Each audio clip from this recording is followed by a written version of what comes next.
सोनभद्र में विधायक खेल महाकुंभ के समापन समारोह में सीएम योगी आदित्यनाथ ने कहा, सोनभद्र में स्विट्जरलैंड बनने की क्षमता। सोनभद्र प्रदेश ही नहीं देश की धरोहर समेटे हुए है। यहाँ जीवन की उत्पत्ति के प्रमाण जीवाश्म प्रत्यक्ष रूप से मौजूद हैं। सांस्कृतिक, पौराणिक और ऐतिहासिक संपदा से परिपूर्ण सोनभद्र के पौराणिक स्थलों का विकास संवर्धन कराया जाएगा। ग्रीन एनर्जी पार्क को विकसित करते हुए ऊर्जा राजधानी का दर्जा रखने वाले सोनभद्र को ग्रीन एनर्जी का हब बनाया जाएगा। कहा, इन्वेस्टर्स समिट के जरिए सोनभद्र में 1 करोड़ 97 लाख निवेश का प्रस्ताव आया है। इससे 40,000 नौकरियां पैदा होंगी। बाबा विश्वनाथ राम की अयोध्या और प्रयागराज के महाकुंभ को नए भारत की पहचान बताते हुए कहा कि भारत के साथ ही उत्तर प्रदेश विकास के नए कीर्तिमान स्थापित करने की तरफ अग्रसर है। सोनभद्र के विधायक खेल महाकुंभ को खेल और खिलाड़ियों के संवर्धन की दिशा में महत्वपूर्ण कदम बताते हुए पूरे प्रदेश में विधायक खेल महाकुंभ का आयोजन कराने की बात कही। कहा, सोनभद्र में हुए इस आयोजन में 11,000 खिलाड़ियों ने प्रतिभाग किया है। पूरे प्रदेश में इस आयोजन के जरिए 4 लाख खिलाड़ी तैयार किए जाएंगे। उन्होंने खेल खिलाड़ियों के संवर्धन की दिशा में सरकार की तरफ से किए जा रहे प्रयासों की जानकारी देते हुए कहा कि सोनभद्र में CSR के जरिए खेल शिक्षा और स्वास्थ्य की दिशा में काम करने की नसीहत दी। कहा कि खेल सिर्फ तन मन को स्वस्थ रखने का ही साधन नहीं, यह एक कैरियर भी है। इसको ध्यान में रखते हुए किशोरों युवाओं से खेल के क्षेत्र में आगे जाने का आह्वान किया। इस पर कार्य हो रहा है, सरकार उसको आगे बढ़ाने के लिए प्रतिबद्ध है। सरकार ने खेल कूद की गतिविधियों को आगे बढ़ाने के लिए भी तमाम प्रकार की गतिविधि कार्यक्रमों को आगे बढ़ाया है। खासतौर पर ओलंपिक में, अगर ओलंपिक में कोई स्वर्ण पदक एकल गेम में जीतता है तो उत्तर प्रदेश सरकार उसको अलग से 6 करोड़ रुपए देती है। रजत पदक जीतती है तो 4 करोड़ और कांस्य पदक पर 2 करोड़ रुपए सरकार देती है।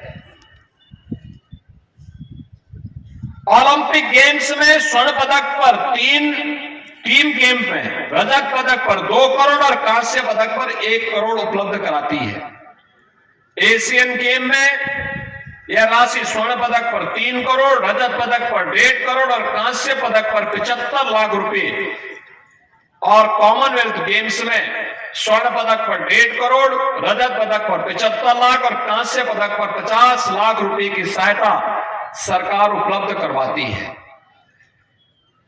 विश्व कप में स्वर्ण पदक पर 1.5 करोड़, रजत पदक पर 75 लाख और कांस्य पदक पर 50 लाख रुपए और ओलंपिक में प्रदेश का कोई खिलाड़ी प्रतिभाग करता है तो उसे 10 लाख रुपए उस खिलाड़ी को हम राज्य सरकार के द्वारा वहां पर प्रतिभाग करने के लिए प्रोत्साहन सहयोग देते हैं। कॉमनवेल्थ, एशियन गेम्स, विश्व चैंपियनशिप में 5-5 लाख रुपए की सहायता हम खिलाड़ी को अलग से देते हैं। आज के इस अवसर पर मुझे बताते हुए प्रसन्नता है कि खेल भी अपने आप में एक कैरियर है। जो खिलाड़ी इन प्रतियोगिताओं में सफलता पूर्वक आगे बढ़ते हैं, हम उन खिलाड़ियों को फिर सम्मानित करते हैं, सरकारी नौकरी में भी जगह देते हैं। ओलंपिक में जीतने वाले खिलाड़ियों को, एशियाड और कॉमनवेल्थ में मेडल जीतने वाले खिलाड़ियों को हम लोग या वर्ल्ड चैंपियनशिप में सरकार उन्हें मेडल जीतने पर सरकारी नौकरी भी देती है। आपने देखा होगा ललित उपाध्याय ओलंपिक में भारतीय हॉकी टीम के सदस्य थे, हमने उसको मेडल जीतने पर डिप्टी SP का पद सीधे दिया। राजकुमार पाल भारतीय हॉकी टीम के सदस्य, ओलंपिक में मेडल जीता टीम ने, हमने उसको डिप्टी SP का पद सीधे दिया। ऐसे ही कई खिलाड़ियों को हम लोगों ने इन पदों के साथ जोड़ा है और अब तक हम 500 से अधिक खिलाड़ियों को उत्तर प्रदेश पुलिस, खेल विभाग और अन्य तमाम विभागों में सरकारी नौकरी दे चुके हैं। इसके अलावा सरकार ने अर्जुन पुरस्कार, द्रोणाचार्य पुरस्कार, मेजर ध्यानचंद पुरस्कार, खेल रत्न पुरस्कार या खेल के क्षेत्र में पद्म पुरस्कार से सम्मानित होने वाले खिलाड़ियों को 20,000 रुपए प्रति माह हम उसे वित्तीय सहायता भी प्रदान करते हैं। वृद्ध, अशक्त और विपदाग्रस्त राज्य खिलाड़ियों को 4,000 रुपये, राष्ट्रीय स्तर के खिलाड़ी को 6,000 रुपये और अंतर्राष्ट्रीय स्तर के खिलाड़ी को 10,000 रुपये प्रतिमाह वित्तीय सहायता भी सरकार देती है। और प्रदेश का पहला स्पोर्ट्स यूनिवर्सिटी मेरठ में हॉकी के जादूगर मेजर ध्यानचंद के नाम पर हम लोग स्थापित कर रहे हैं। युद्ध स्तर पर वहां कार्य चल रहा है।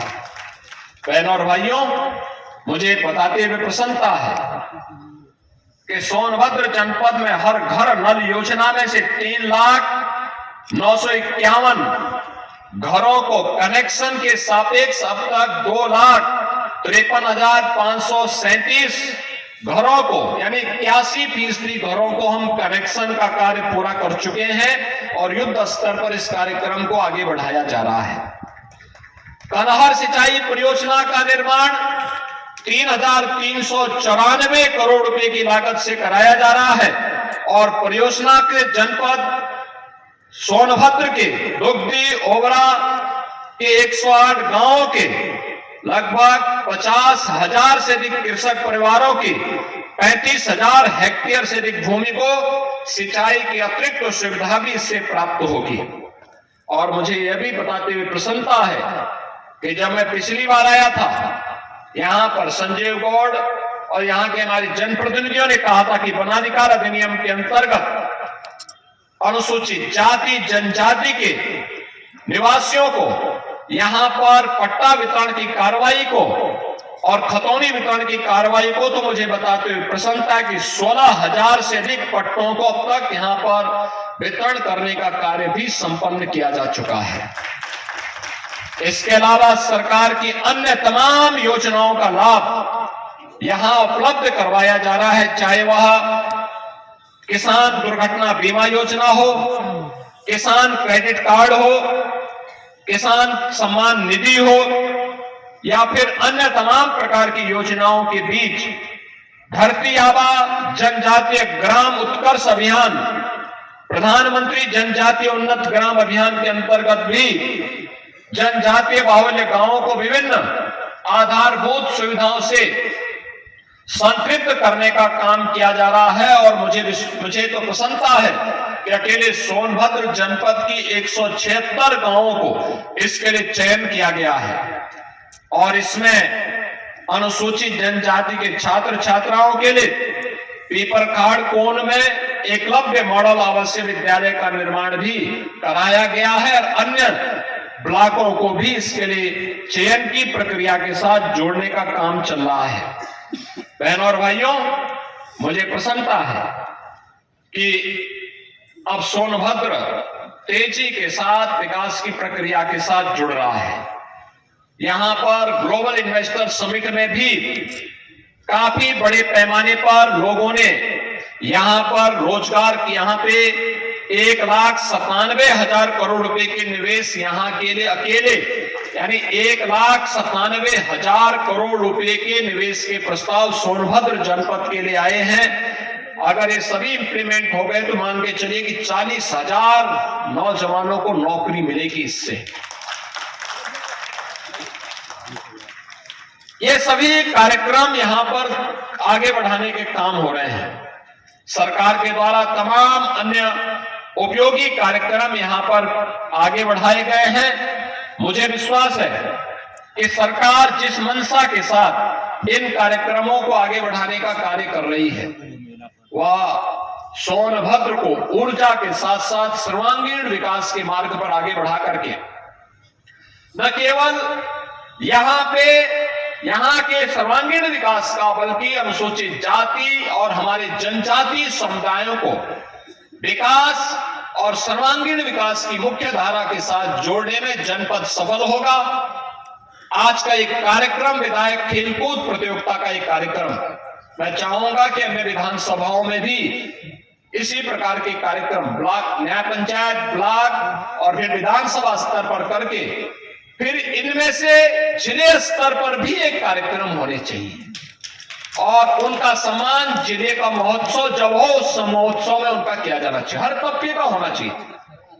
क्या बच्चों का, क्या युवाओं का, क्या अधेड़ उम्र के लोगों का, क्या बुजुर्गों का, क्या पुरुषों का, क्या महिलाओं का, सभी को जोड़ा जाना चाहिए। तब एक समग्रता उसमें दिखेगी और प्रयास होना चाहिए कि जो प्रतिभा है जिन खिलाड़ियों में, उसको आगे बढ़ाने के लिए अगर जूते मोजे नहीं, ट्रैक सूट नहीं, तो यहाँ पे तमाम संस्थाएं काम कर रही है, उनसे कहना चाहिए कि CSR का पैसा उन बच्चों के लिए जूते मोजे लेने के लिए, ट्रैक सूट खरीदने के लिए उसका उपयोग किया जाना चाहिए।